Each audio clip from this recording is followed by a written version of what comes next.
तो आज के इस वीडियो में हम बहुत ज़्यादा इंपॉर्टेंट टॉपिक डिस्कस करने वाले हैं। वो टॉपिक ये है कि व्हाई फोर्सेज इज़ हराम।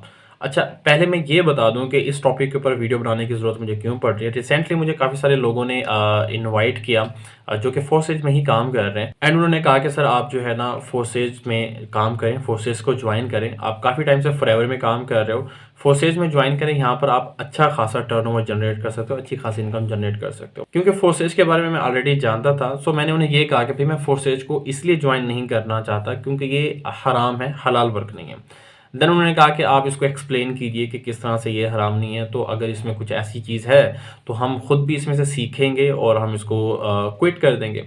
सो मैंने उनको अपना एक पॉइंट ऑफ व्यू रखा, उनको एक अपना पॉइंट ऑफ व्यू समझाया, बट उन्होंने वहाँ पर जो है ना, ऑफ कोर्स जब कोई चीज़ अगर एक गलत रॉन्ग साबित हो जाती है तो फिर वहाँ पर लोग तरह तरह की बातें करना शुरू कर देते। तो आखिर वो कौन सी ऐसी चीज़ है जिसकी वजह से मैं फोर्सेस को जो है ना वो हराम समझता हूँ, जिसकी वजह से हमारी जो है उनके साथ समझने की डिबेट हुई। तो फर्स्ट ऑफ ऑल मैं वो चीज़ें यहाँ पर क्लियर करना चाहता हूँ जो कि अक्सर लोग कहते हैं या समझते हैं कि फोर्सेज धोखा है। ठीक है, वो रीजंस नहीं है। पहली चीज़, धोखा। फोर्सेज में लोगों को धोखा दिया जाता है, ऐसी कोई बात नहीं है। फोर्सेज को अगर मैं हराम कहता हूँ तो उसके पीछे रीज़न ये नहीं है कि इसमें धोखा दिया जाता है। दूसरी रीज़न, सूद। मैं ये भी एक्सेप्ट करता हूँ कि फोर्सेज में कोई सूद नहीं है। इसके अलावा मेहनत नहीं करनी पड़ती, ये भी बात गलत है। फोर्सेज में आपको तगड़ी मेहनत करनी पड़ती है आपको इनकम लेने के लिए। ठीक है, ये जो अगर फोर्सेज को अगर कोई हराम इस वजह से कहता है तो ये भी गलत है। अच्छा, फिक्स वैल्यू। फिक्स वैल्यू की वजह से भी मैं फोर्सेज को हराम नहीं कहता। ठीक है, क्योंकि फोर्सेज के अंदर कोई फिक्स वैल्यू नहीं होती। इसके बाद अगर बात करें कि लोगों की मजबूरी का फ़ायदा उठाया जाता है, ऐसा भी बिल्कुल नहीं है। फोर्सेज में किसी भी पर्सन की मजबूरी का कोई फ़ायदा नहीं उठाया जाता। उसको सारी चीज़ें, सारा प्लान बिल्कुल प्रॉपर्ली समझाया जाता है, उसके बाद वो पर्सन ज्वाइन करता है। इसके बाद जी, नॉन वर्किंग इनकम के बेस के ऊपर अगर फोर्सेज को हराम कहा जाए तो ऐसा भी नहीं है। अब मैं खुद नॉन वर्किंग इनकम को हलाल समझता हूँ। नॉन वर्किंग इनकम जो है डिफरेंट आपको बिजनेसेस में देखने को मिल जाती है। इसके बाद नेक्स्ट ये जी, पैसे के साथ पैसा कमाया जाता है। ये भी रीज़न नहीं है फॉरएवर को हराम कहने की। पैसे के साथ पैसा आप बहुत सारी चीज़ों में ऑलरेडी कमा रहे हैं जो कि हलाल बिजनेस है। आप क्रिप्टो को देख लें, जब आप पैसे पे करते हो, पैसों के बदले में आपको कोई ना कोई क्रिप्टो करेंसी मिलती है, एंड देन उसके ऊपर आप ट्रेडिंग करते हो, ट्रेडिंग के थ्रू जो है ना आप अर्निंग करते हो।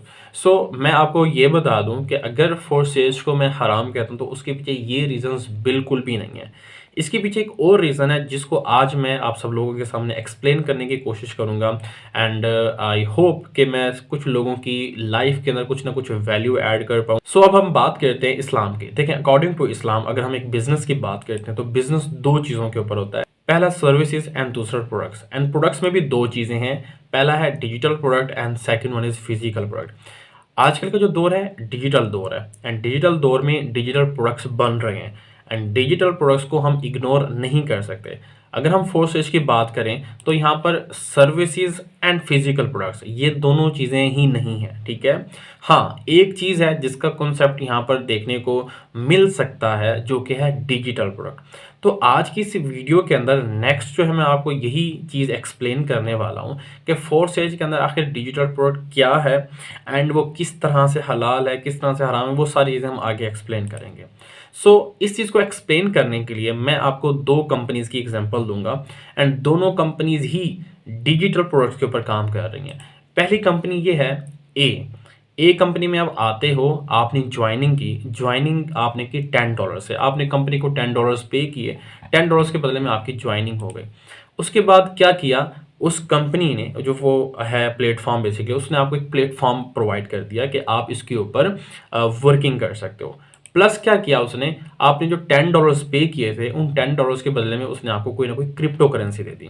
देखिए, वो BUSD भी हो सकता है, वो इथीरियम भी हो सकता है, वो बिटकॉइन भी हो सकता है, कोई भी करेंसी, क्रिप्टो करेंसी दी, क्योंकि क्रिप्टो करेंसी भी प्रोडक्ट कंसीडर किया जाता है। अच्छा, अब क्या है कि आप यहाँ पर उस क्रिप्टो करेंसी को, जो भी आपको मिली है, उसको एक्सचेंज कर सकते हो कहीं भी। मिसाल के तौर पर अगर मुझे कोई क्रिप्टो करेंसी मिली है तो मैं उसको कहीं भी एक्सचेंज कर सकता हूँ, किसी भी जगह पे एक्सचेंज करूँगा, और उसको एक्सचेंज करके उसके ऊपर ट्रेडिंग करके मैं उसको अपनी किसी भी करेंसी में कन्वर्ट कर लूँगा। जैसा कि मैं आपको अगर एग्जांपल दूँ फिजिकल प्रोडक्ट्स की, अगर देखें आप, फिजिकल प्रोडक्ट्स के ऊपर जो बिजनेसेस होते हैं उसमें आप $10 पे करते हो, $10 के बदले में आपको प्लेटफॉर्म मिलता है। प्लेटफॉर्म के अलावा आपको यहाँ पर फिजिकल प्रोडक्ट्स देखने को मिलते हैं। अब इन फिजिकल प्रोडक्ट्स को आप एक्सचेंज कर सकते हो किसी भी करेंसी में। मिसाल के तौर पर मुझे एलोवेरा जेल, मैं फॉरएवर की अगर बात करूँ, एलोवेरा जेल मिला तो उसको मैं एक्सचेंज कर सकता हूँ पाकिस्तानी रुपीज़ में। यूएसए में रहता हूँ तो डॉलर्स में एक्सचेंज कर सकता हूँ। इंडिया में रहता हूँ तो आईएनआर में। दुबई में अगर मैं रहता हूँ तो वो प्रोडक्ट दे के मैं दिरहम में उसको कन्वर्ट कर सकता हूँ। सो या तो कोई क्रिप्टो करेंसी और डिजिटल प्रोडक्ट की बात कर रहा हूँ मैं, कोई ऐसी डिजिटल प्रोडक्ट हो, क्रिप्टो करेंसी हो कोई भी, जिसको मैं एक्सचेंज करके उसको किसी भी करेंसी में कन्वर्ट कर सकता हूँ। सो अब बात कर लेते हैं हम कंपनी बी की। कंपनी बी में क्या है? कंपनी बी हमें क्या कहती है कि आप आएँ, हमें ज्वाइन करें। ज्वाइनिंग के बदले में हम आपको प्लेटफॉर्म भी दे रहे हैं, प्लस यहाँ पर आपको BUSD भी मिल रहा है। अब देखिए, यहाँ तक अगर इस सिस्टम को देखा जाए तो ये सिस्टम बिल्कुल पिछले सिस्टम की तरह ही है कि वहाँ पर भी हमने ज्वाइनिंग की, क्रिप्टो मिला, यहाँ पर हमने ज्वाइनिंग की तो यहाँ पर हमें BUSD मिल रहा है। सो नाउ नेक्स्ट क्या होगा? नेक्स्ट जो बेसिकली मेन प्रॉब्लम है ना फोर्सेज में, वो ये है कि आप इस BUSD को इंटरनेशनल लेवल के ऊपर एक्सचेंज नहीं कर सकते। आप इसका कर क्या सकते हो? मतलब BUSD का आप क्या करोगे फोर्सेज के अंदर, मैं बताता हूँ। फोर्सेज के अंदर आपको ये BUSD मिले हैं ना, इनकी आपने स्लॉट बाय करनी है। यानी यहाँ पर आपको क्या किया जाता है, एक ट्रैप के अंदर ही रखा जाता है कि आप $10 दे रहे हो, $10 के बदले में आपको 10 BUSD मिल रहे हैं। अब भागना नहीं है 10 BUSD लेके, उन 10 BUSD को हमारे ही प्लेटफॉर्म के ऊपर इन्वेस्ट करो और उसके बदले में हमारा प्लेटफॉर्म ले लो। अब मुझे आप लोग एक कॉमन सी बात बताओ कि अगर मैं ज्वाइनिंग करता हूँ $10 से और $10 के बदले में मुझे मिलनी ही प्लेटफॉर्म है या मिलना ही स्लॉट है, तो मुझे BUSD दिए क्यों जा रहे हैं? ठीक है, ये जस्ट एक ट्रैप होता है आप लोगों को बताने के लिए कि भाई जो तुम पैसे दे रहे हो उस पैसे से आपको BUSD मिल रहा है। असल में उन्हीं BUSD से आपको वही प्लेटफॉर्म मिल रहा होता है जो कि आपको ऑलरेडी मिल चुका है। ठीक है, सो ये है यहाँ पर इनका ट्रैप। अगर हम इसकी अगेन आगे हम बात करें तो जैसे आपने $10 दिए, $10 के बदले में आपको BUSD मिला, BUSD से आपने स्लॉट बाय कर लिया। अच्छा, अब जैसे ही आप स्लॉट बाय करोगे, वो जो $10 थे, 10 BUSD थे, वो 5 BUSD आपके अपलाइन के पास चले जाएंगे और 5 जो BUSD हैं वो आपके सीनियर अपलाइन के पास चले जाएंगे। तो यहाँ पर आपको थोड़ा सा समझने की ज़रूरत है, थोड़ा सा आपको गौर से देखिएगा कि यहाँ पर अगर हम इनकी बात करें, इन ए ग्रुप की अगर बात करें, आपने $10 दिए, ज्वाइनिंग की, प्लेटफॉर्म मिला, क्रिप्टो करेंसी मिली या फिर फिजिकल प्रोडक्ट मिला, उसको आप एक्सचेंज कर सकते हो इजीली, कोई पाबंदी नहीं है। ठीक है, प्रॉब्लम इधर यहाँ पर ये है कि आपको जो BUSD मिल रहा है वो आप कहीं एक्सचेंज नहीं कर सकते। आपको वहाँ पर वो कहता है कि भाई हमारे ही प्लेटफॉर्म से इससे स्लॉट बाय करो ज़बरदस्ती। अच्छा, अब मुझे ये बताएं, जब बाय ही स्लॉट करवानी है तो फिर 10 BUSD दिया ही क्यों था? ठीक है, तो यहाँ पर आ ये जाता है सिंपल सा, आपने ये जो $10 दिए हैं ना, इन $10 के बदले में आपको प्लेटफॉर्म मिल रहा होता है एंड वो जो $10 आपने पे किए थे उसमें से $5 जाते हैं आपके अपलाइन को एंड $5 जाते हैं आपके सीनियर अपलाइन को। एंड ये बात ये खुद भी एक्सेप्ट करते हैं कि फोर्सेज के अंदर 100% डिस्ट्रीब्यूशन है। मिसाल के तौर पर कोई पर्सन आया ना, उसने $10 दिए तो उसके 10 के $10 ऊपर लोगों में डिस्ट्रीब्यूट हो जाते हैं। हालांकि बिजनेसेस में ऐसा नहीं होता। मिसाल के तौर पर मैं किसी दही वाले की शॉप पे जाऊं और उसको कहूं कि ये लो 100 रुपये मेरे और इस 100 रुपये को डिस्ट्रीब्यूट कर दो पीछे, मुझे कुछ ना दो, मेरे तो घर वाले मुझे कहेंगे कि फैसल दही क्यों नहीं लाए। ठीक है, सो बिजनेसेस ऐसे नहीं चलते। अगर मैंने उसको 100 रुपये दिए हैं तो वो मुझे दही देगा। अच्छा, अब वो जो मुझे दही दे रहा है ना, वो ज़रूरी नहीं है कि 100 रुपये की ही हो। ठीक है, ज़ाहिर है उसमें उसका अपना प्रॉफिट भी होगा, प्रॉफिट मार्जिन होता है, हर प्रोडक्ट में होता है। यहाँ पर प्रॉफिट मार्जिन वाली बात ही नहीं है, यहाँ पर हो रही है मनी सर्कुलेशन। एक पर्सन आता है, उसका वो पैसा देता है, वो पैसा अपलाइन और सीनियर अपलाइन में जाता है और फिर अगर अर्निंग करनी तो फिर किसी और बंदे को वो लेकर आएगा, उसका पैसा फिर उसके पास भी जाएगा और उसके अपलाइन के पास भी जाएगा। सो यहाँ पर जो डिजिटल प्रोडक्ट है ना, जिसको ये सो कॉल्ड डिजिटल प्रोडक्ट कहते हैं, वो मिसिंग है। दैट्स वाई मैं इसको हराम कहता हूँ। सो आई होप आपको आज की वीडियो जो है वो समझ आई होगी। ये एक रीज़न है जिसकी वजह से मैं फोर्सेज को हराम समझता हूँ। मैं किसी भी पर्सन को रिकमेंड नहीं करता कि वो फोर्सेज को ज्वाइन करे।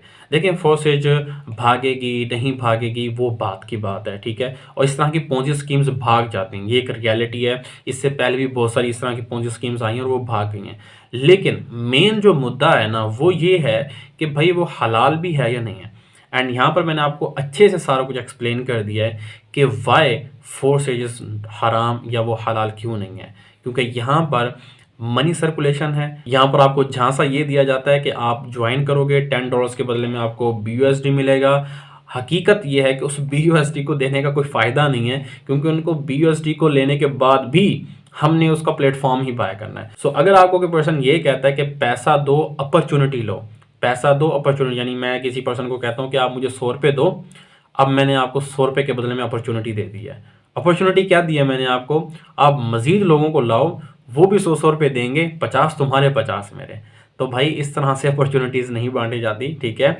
एक प्रॉपर जो है ना प्लेटफॉर्म के ऊपर वर्क करना पड़ता है, प्रॉपर प्रोडक्ट होता है। मैं अगेंस्ट नहीं हूँ डिजिटल प्रोडक्ट के, बट डिजिटल प्रोडक्ट एक डिजिटल प्रोडक्ट तो हो, ऐसा तो ना हो कि आप लोगों को धोखा दे रहे हो, ठीक है, प्लेटफॉर्म के झांसे में। सो ये कुछ रीजंस थी, आई होप आपको समझ आई होंगी। एंड अगर आपको समझ आ गई है तो ठीक है, अगर नहीं आई तो ब्रदर इसमें मेरा कोई कसूर नहीं है। एज अ मुस्लिम ब्रदर मेरा ये फ़र्ज़ बनता था कि आप लोगों तक ये चीज़ मैं पहुंचाऊं। सो अगर आपका इस वीडियो के हवाले से या इन पॉइंट्स के हवाले से कोई ऑब्जेक्शन है या कोई क्वेश्चन है आपका, या कुछ आप अपने रिव्यूज़ देना चाहते हैं, तो आप कमेंट सेक्शन में भी कर सकते हो, और डिस्क्रिप्शन में मेरा व्हाट्सएप नंबर भी है, आप मुझे व्हाट्सएप के ऊपर भी कनेक्ट कर सकते हो। अपना बहुत सा ख्याल रखिएगा, दुआ में याद रखिएगा। अल्लाह हाफिज़।